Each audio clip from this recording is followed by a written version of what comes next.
So I hope you guys are enjoying the new studio look. We're going to stick with this for a little bit and just see how it works out. Not really sure how I'm going to like it yet, but we're going to go with it. So today, we're going to talk about medical. So I'm going to show you a video in a few minutes of the shooting in Atlanta with a bunch of crowd of protesters from where Rayshard Brooks was shot, and there's this big shooting. So in the light of this shooting, the shootout between, some are saying it was a white guy, some are saying it's black. You really don't know. You're not there, so, you can call it how you see it, I guess. But video footage of all this stuff.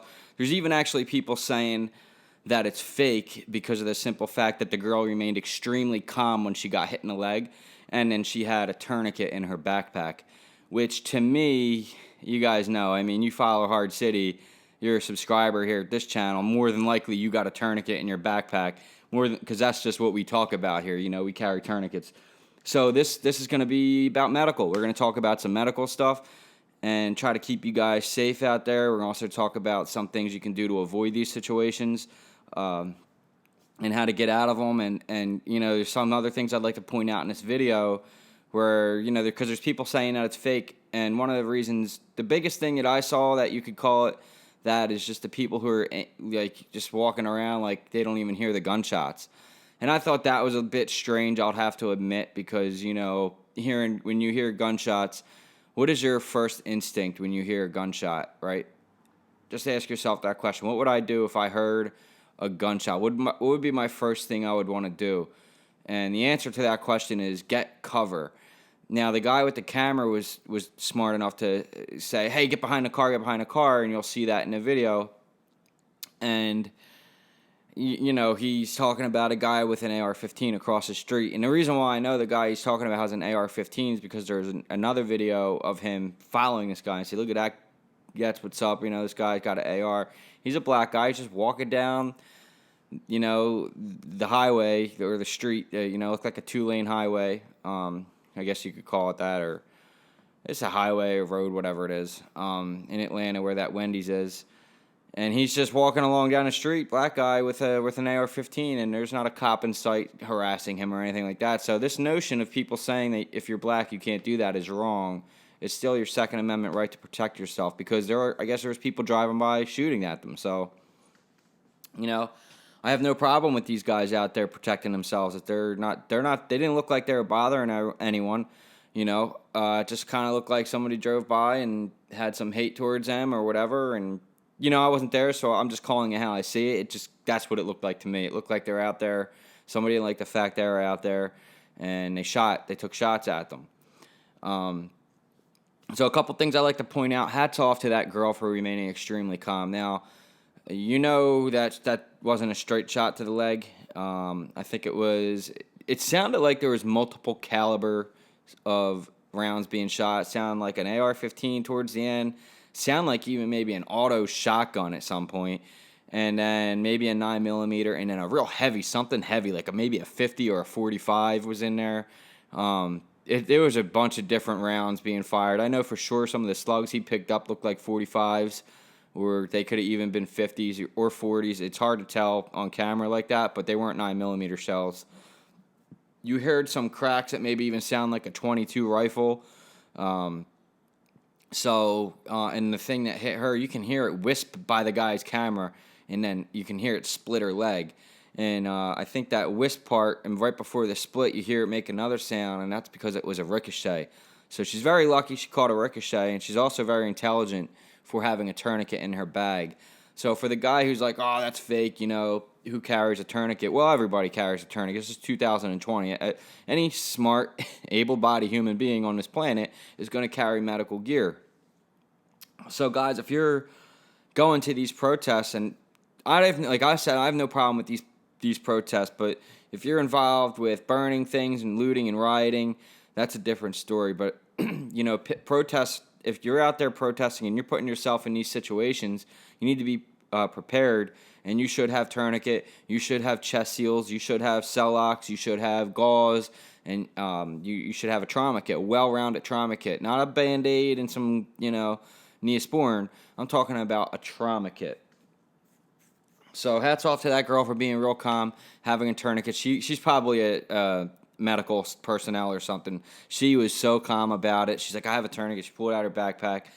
The only problem I have with her, one mistake, and I'm going to let you guys know, is that she took too long to get it. It should have been at a point to where she could access it more quickly. And she was applying this thing herself, and then somebody came to help her. But, it looked like her, she's real smart for having that. And it looked like a cat. And I'm going to give you some other information on tourniquets as well. There's a bunch of different ones you can get. So, first, let's talk about my trauma kit. Oh, actually, let's watch this video first. So, I'm going to let you see this video, and here we go. We'll watch a video. Get behind the car. They got the chopper right there. Oh, shit.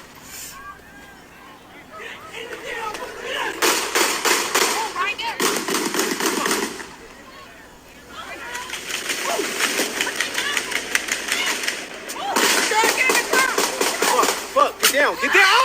Oh, you okay? You okay? You hit? She's hit. You hit? She's hit. It almost hit me. Hey, call the ambulance. Hey, get her. Hey, she's hit. Somebody's hit. Stop. That shit's getting right by me. No, it's in her leg. Hold on. Tie it. All right, so that's the video. You guys seen it, and you can make all your judgments for yourself on what you think is going on there. I seem to think it's pretty accurate. I mean, this is the only video I could find of it on Twitter as of now. I'm sure maybe some other stuff will pop up. That's the only. I didn't really do a whole lot of searching into it. I just kind of wanted to look at that video and then make my own. This is more just going to be about medical and keeping yourself safe. So what I have here is a trauma kit. The bag's from VanQuest, and it's just a red trauma kit. It's got a glow-in-the-dark little medical symbol on the top here. I got trauma shears on the outside, and very quick access to a Gen 7 cat tourniquet right on the top here. Now, there's different kind of tourniquets you could get. You have here the Sam tourniquet, which, it's really big, so you can have somebody who's got a very large thigh and put it on them. The way a tourniquet works is it basically pinches your artery against the bone and it stops the blood, right? That's what a tourniquet is. So with this one here, I haven't really been able to figure this one out for me. I haven't played with it a whole lot, but every time I try to really mess with it, I can't really. It's very confusing the way this buckle setup works. It says here, lift tab to release. So I guess it's really hard to lift it even. So I guess it has some kind of. It's just so hard to. And it shouldn't. I always have a problem with tourniquets that are hard to use, So this is the Sam Medical patent pending SAM tourniquet. It's got a nice windlass on it. The design just seems. It seems like it's a simple design. But this just buckle setup is just annoying to me. So here's the tourniquet that I go for always is the Gen 7 cat tourniquet. And I'm going to show you another one that I have too. So I keep one in this backpack at all times. This is my little EDC kit that I'll sometimes wear as like a waist kit or a crossbody bag when I'm not carrying my EDC bag. Say I'm just going food shopping. I'll just bring this along. I actually usually bring this into the store with me nowadays because I have some personal protection equipment in here. I have hand sanitizer in here. I have a knife in here. And I have a brand new Gen 7 cat tourniquet in here. And this is in a Creed, L-E-E Creed. I forget what they're called. The Creed. Find them on Instagram real quick. Just so we're giving you guys accurate information on where to get this stuff. LTC, so Live the Creed. You can check them out on Instagram.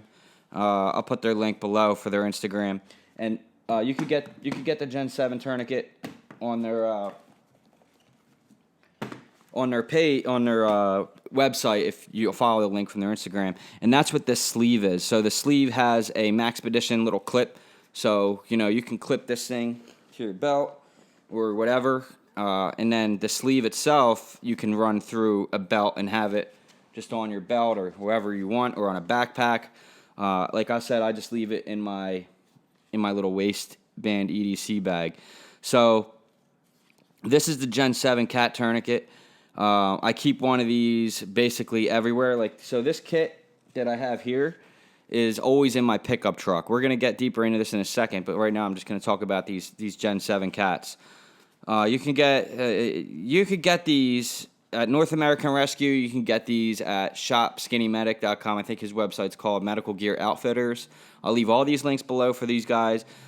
One warning, and I've said this multiple times on my podcast and on my Instagram. I've said it on my YouTube channels, on all my videos that I do medical and bring up medical gear, that you can go on Amazon and you can get these deals like 3 tourniquets for like $20 or whatever, and they're like $9. Do not buy those. I'm going to tell you right now that they are not going to work, and I'm going to show you why. I'm actually almost inclined to buy one of these just to show you how big of a difference it is. So these Gen 7 cat tourniquets should be about $30 or about $29.99. Sometimes you can get maybe an older cat tourniquet, like a Gen 6 or something like that, for like $25. They just don't make them anymore, so they're switching to the Gen 7s.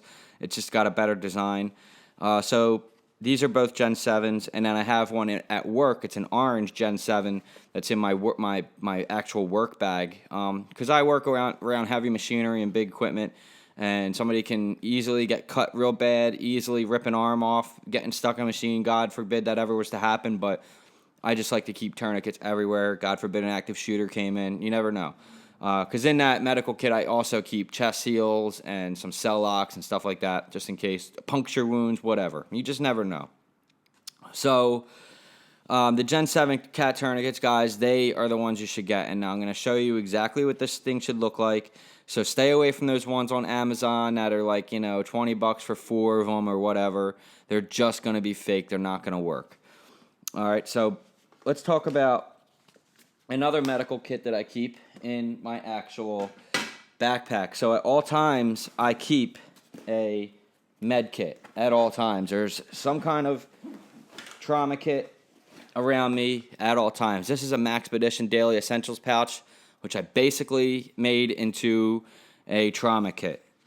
And inside here, we're going to have a tourniquet that I no longer use, but it can still be used. It was my favorite at one point, but you got to be careful with some of these because the clips that go here for the lockup. So you have these 2 large areas here where the windlass locks into on the cat. It's right here. I don't know how far away you can see that, but this one, they broke off. And you can see where they were supposed to be right here in this area. So these are the lockups, right? This is the lockup. And this is what a Gen 7 cat tourniquet should look like. I'm going to slide it out of the sleeve here. It should say Gen 7 cat tourniquet right on it. North American Rescue and NSN 6515. It's a combat application tourniquet. That's what no, I didn't mean North American Rescue, but they sell them. But the combat application tourniquet, these are the ones that are issued to Marines, Army, Navy SEALs. Cops use these. Here's your timestamp. Nice and big, easy to get to. And that is what a real tourniquet should look like. This is the cat. And the only reason why I don't know if she had this is because I didn't see this red tab. But I got to take another look, and I think I saw a white tab, and I think that's those fake ones on Amazon she had. So I'm going to show you the difference with those. But here is the soft tee from Medical Solutions. I really like this tourniquet. I did. This is the Gen 4 soft tourniquet from Tactical Medical Solutions. Okay, here's the timestamp, and here's the broken windlass connector. But you can still connect it to here, and we're going to demonstrate that in just a second. So it's not terrible. The difference with these cats, right, guys, and these fake ones is when you go to put them on, when you're actually applying the tourniquet, these are super easy to use, by the way. You run it through the loop. It's a Velcro. You Velcro it, and that's how it goes, and then you turn the windlass. It's that easy.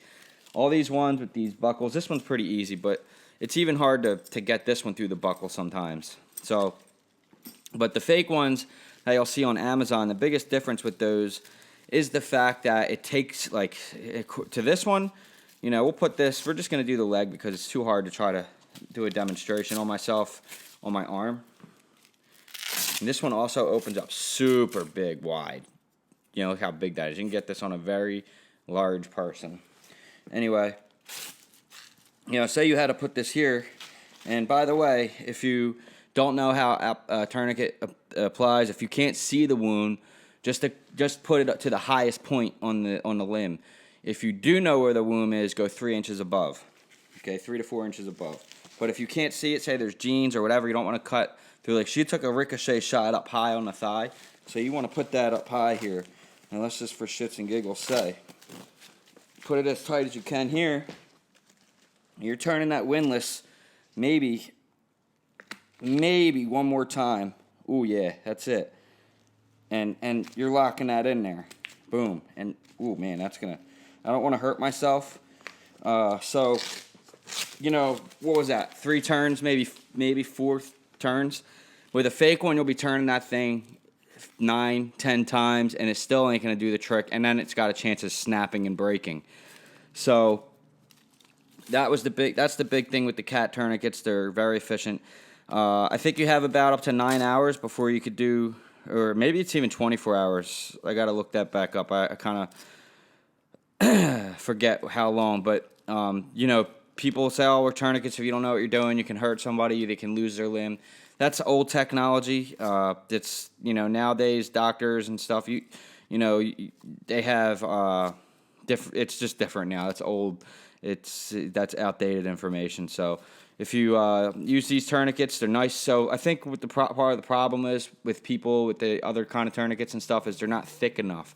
So you want that band to be thick. Like some people try to use a shoelace, or some people try to use something real thin, and it does more damage than it can anything else. So nice and thick.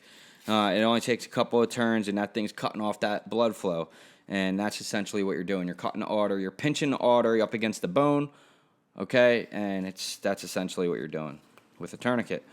So, yeah, that's the biggest difference with those fake ones. You just don't want to be turning those things 10, 15 times and then have it snap. Now, this one here, the soft T, which was I love this tourniquet because of how just very minimalist it was, at least, you know. And then I tried to use it the other day at work. I was practicing because, you know, you get these things, guys, and you want to practice with them. You want to see how they work. You want to learn with them. So let's see if it'll still work. The problem I have with this one is the way you have to tighten it here. So with this one, you just pull it and it tightens. With this one here, you kind of got to mess with this thing and kind of like you're pulling it and messing with it, and it's still not going. But once you get it, ooh, it's tightening, and then, ooh, man, it'll still work. So, you know, now I got it in the lock here. So I guess those things aren't really locks, or just maybe to hold the windlass while you're not using it, but wow. So it does still work, so that's why I carry it as my backup now. But these soft T tourniquets are no longer going to be my main tourniquet. I do like the design of it, though. I'm really upset. I don't want anything breaking on my tourniquet. So whether or not, you know, that's a thing that is going to make it doesn't make it useless, you know. It doesn't affect the use of the tourniquet. But I just don't want things breaking on my tourniquets. So it's still going to work, so this stays in here at all times, in my backpack at all times. What else do I have in this backpack? I have another type of tourniquet, and this is what you call a SWAT T. So the SWAT T tourniquet is basically a giant rubber band, all right? And this tourniquet can also double as a compression bandage. So if you have a stomach wound, a puncture wound in the stomach, and you're gauzing it, you can use this as something to hold that there in place. All right, and you know, kind of tuck it in or whatever and hold that. Wherever the wound is, you can use this tourniquet as something to hold that pressure, you know. So basically this thing is really easy to use. We're going to do another thigh example. All right, so basically wherever the wound is, go to the highest point if you can't see it. If not, 3 inches above. You're gonna just basically do that. Get it pinched, and then you just really just. Oh, and that's how it works. And these work really well, and that's pinched already. I just don't want to go no more because it hurts. So it's a stretch, wrap, and tuck. All right, that's how the SWAT T tourniquet works, and it's a very, very good tourniquet. It's very efficient. I like it a lot because it folds up flat. You could put it anywhere. It doubles as a compression bandage, so it's got multi-uses. And I just keep it here in this little Ziploc bag like this because it makes it easier to pull in and out of the bag. It also maybe keeps it a little fresh and maybe doesn't damage it or whatever. It smells like a rubber band. Also, so I always keep a Sharpie marker for the timestamp. You want to make sure you're writing the time. It's one reason why it's important to just glance at a watch. You don't want to be, oh, who's got a phone? Who's got a blah, blah, blah. You know, just whoop, okay, 11:38, bang. You know, write that on there. Good to go. And, you know, Sharpie marker. Always in my med kits. In this medical kit, another thing that I have in here is a set of trauma this is a North American Rescue trauma dressing. And this is basically a giant thing of dressing. All right. It has that little hook strap in there. So you're going to use this on stuff that's not a bad cut. You can use this multiple different ways, and you just wrap and wound pack and then wrap. Here's your wound packing compression gauze. So gunshot to the stomach, in and out. You're going to wound pack with this. And you can also wrap with this. But compression gauze, you know, you run it in with your finger and compress and it fill. This stuff is like this is like using 30 tampons, you know. It's a huge, big thing of gauze. It unfolds forever. So yeah, this is also from North American Rescue. So compressed gauze, really good to have. Now these are chest seals. These are for gunshot wounds. These are Venet. These are the ones I like. These are made in America. These are the high fin chest seals, twin pack. Never had to use one. Only practice using them on a dummy. But they work really good. So these are for bullet holes, and these are pretty awesome. They stick to anything too. Like if it's a bloody area, they'll stick. I know you can make chest seals out of just about anything, but these are really good to have. So I have it in an exit wound and an exit wound and an entrance wound one, or vice versa. So yeah, chest seal twin pack. I'm not sure. I forget if there was 2 in here or just 1, but I have 2 of them. Whatever the case is, I have 2 of them, just in case, you know. So I'd actually really be interested to see Skinny Medic's take on that video I played, because he does those after action reports, which are really helpful. He does other types of videos where you can go back and watch and learn how to apply tourniquet, just like I showed you. Gets more depth into it. He'll teach you how to apply compressed gauze to an exit and enter wound, and he'll also teach you what to do when the bullet is actually still in the stomach, because the last thing you want to do is when there's a bullet in someone's stomach is start sticking your finger in their wound packing and moving that, have a chance to move that bullet and damage vital organs when you don't know what you're doing. So in that situation, for me, I'm just going to apply pressure and try to stop the bleeding. Stomach shot, I think you got a good half hour before you can bleed out completely. So, you know, like I said, guys, take this stuff in your own hands and learn it yourself. That's what I did. I did a couple of courses. I need to get some updated information now, too, though, because it's been a couple years since I went to a course. There's local courses all over the place you could take. You could EMTs, a lot of times they do these active training scenario shootings for free.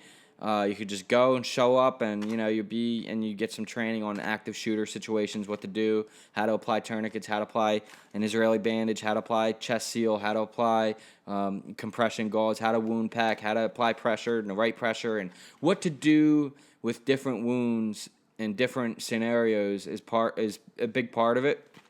So. What tool to grab for what thing? Like, do I use the compressed gauze? Am I going to just wrap? Am I going to use a chest seal? Generally, a tourniquet, I think, is pretty obvious. It's just for limbs. You're not going to use a tourniquet on someone's chest. I mean, it's pretty impossible. So a tourniquet is for arteries only. Unfortunately, they don't make a tourniquet for the neck. So if somebody slices their neck open, That's a bad day, right? Let's hope that never happens. So let's talk about my truck trauma kit. So this is always in my truck. And in fact, if I'm going to some kind of a protest, like I went to the protest, this goes in my backpack at all. When I do anything where I'm going to be around large crowds, where there's a potential for an active shooter or some kind of shootout or some kind of violence to break out, this is the kit that I take with me. Take it out of my truck and I'll bring this with me. And I'll take some things out of there to have extra. I always have another tourniquet in my EDC bag. So tourniquets and medical gear and all this thing, it's a real big thing for me. I actually take it like seriously, and it's also kind of like a hobby, and it's fun to learn these things. I'm a learning junkie. Hard City Raindrops is all about just learning new things and trying new things and gearing up. This is not like some wannabe medic. What are people going to say? Like, oh, you want to be cop? Oh, you want to be Army? Or what now? Like, oh, you want to be EMT? You're just a prepared individual, and there's nothing wrong with being smart and learning about everything, because this world is changing very fast, and it's changing right before our eyes, and it's quickly changing into, if you're not the type of person that's going to take these things into your own hands, you're going to be left behind, because pretty soon there may be no 911 to call. You're going to have to take it in your own hands. And just to go back a little bit on what's going on in that situation in Chaz just last night. I don't know if some of you have been watching and paying attention to that, but crap, I call it, not chop, not Chaz, I call it crap, has turned into, there was a shootout, one guy died, another person, reporter, shot in the hand, so it's happening. There's shootings now. There's people that are starting to fight back. Starting to get mad at this thing, starting to turn ugly and deadly, just like we said it would. And, there's starting to be a lot of shootings you're hearing about with these protesters and Antifa and rioters and whatever you want to call it now. It's also mixed up where, like, the Black Lives Matter movement is actually getting a bad name from it, and it's not doing them any good, because there's so much violence involved with this movement now that it's turning so many people off, and it's just completely destroying it. So, when in fact, I think a strategic move for us to make right now is to just kind of sit back and let them destroy themselves. Although I do want to fight, and I think it's important to stand up for what our beliefs are, but you can literally see them unfolding because we aren't stepping in, because we aren't buying into it, because we aren't fighting back. And it's making them mad, and they don't know what to do and handle it, so they're just fighting each other, unfolding on each other, turning on each other. People are starting to back off of, like, okay, nothing's happening, we're just kind of taking over people's businesses, people are just leaving. It's a really ugly situation, but I think strategically, from a strategic standpoint, I think the smartest thing to do right now is to kind of fall back, because what I see is it all unfolding right before their own faces. You can kind of tell that people are being turned off by the whole Black Lives Matter movement now, because these Antifa assholes and it's no secret, like, Black Lives Matter, obviously, all lives matter. And if you want to call me a fucking racist for that, you can fuck off. Okay, all lives matter. There's no question that Black Lives matter, but they don't matter more than anyone else's lives. Okay, so. And that's kind of the message that it seems like a lot of this is trying to send. They're trying. It's turned into a bloodbath, and Antifa and these other people involved with it are just turning people off, and it's just let them kill each other. So anyway, inside this kit, it's a lot of the same as this other one. It's got a quick tab release, so it. Got my trauma shears on the side, tourniquet, quick access stuff on the side. But with this thing, you just rip this bad boy down, and it's open to access to all the things. Pretty much everything's the same, except back here you have an Israeli bandage. I don't want to pull it out of there because it's a pain in the ass to get back in. And then you have the nasal passage tube that you can shove up into somebody's nose. Maybe their face gets crushed. Maybe they bash their face into a steering wheel. Maybe someone gets their face slammed into the curb or something like that by somebody, Antifa, dickhead, trying to fight them, or something else going on. So, that's a crushed nose. Somebody can't breathe.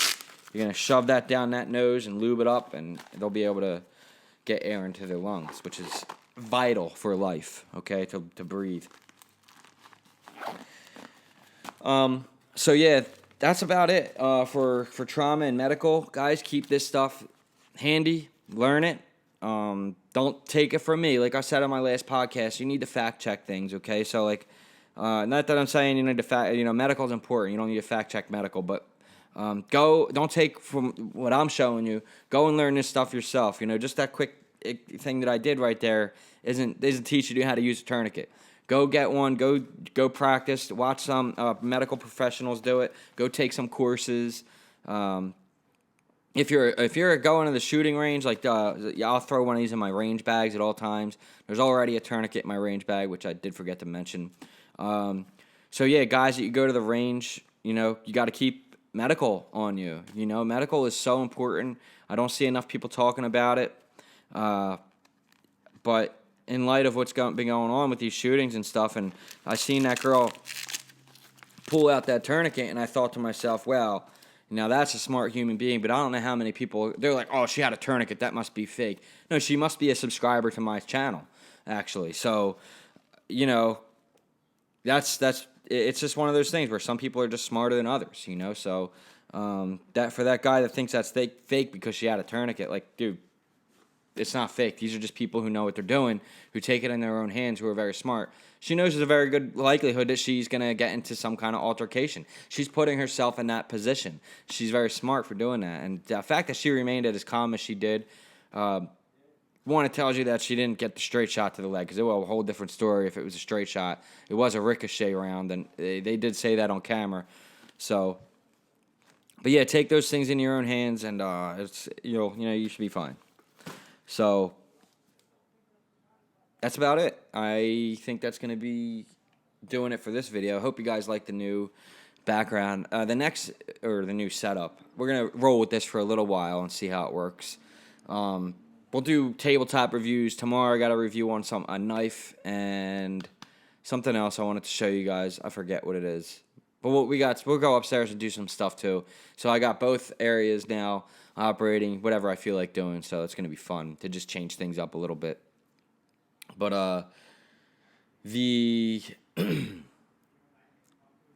so another podcast, I think I'm going to probably do it later tonight if I'm not doing anything. But I have this, I wanted to do a police reform idea, like my idea for police reform. You heard the New York mayor talk about it. He's like, if people want police reform, let's come up with ideas. So I sat there for a good part of like all day yesterday, and I thought, what were some things that I would like to see change? And I've come up with this whole list of things that I think should be how this should work. Probably not going to listen to me, but I just thought I'd hear you guys' take on it. If you thought it was a good idea, maybe you could share the video.